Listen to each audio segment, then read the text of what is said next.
and welcome to Same Difference. This week we exercise the mind on the question of why disabled athletes are trailing behind in the race for commercial sponsorship. And is one group of disabled artists creating the wrong image of disabled people?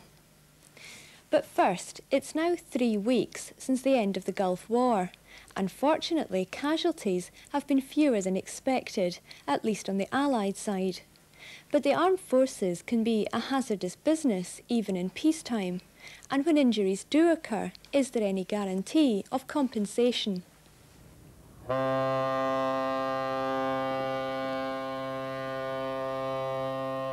For 20 years and more, Snowy Clingham sailed out of Portsmouth Harbour in considerably greater style. I was the chief boatswain's mate in HMS Bristol, the guided missile destroyer.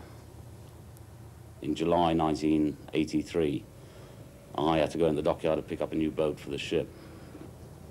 So myself and a civilian dockyard worker got in the boat.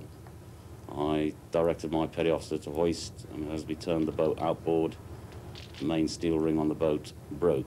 We were about 40 feet above the water then. The boat dropped, we were standing up, and that's about all I remember of that piece.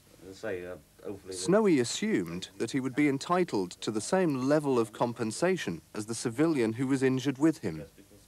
I found out in fairly short order that I was excluded from any kind of compensation, irrespective of the circumstances, by the Act of 1947, Section 10 of the Crown Proceedings Act. It does not allow, well, in fact, gives the MOD complete protection or immunity from the law. Section 10 prevented people like Snowy from claiming compensation, as it gave the Crown immunity from prosecution for injuries caused through negligence.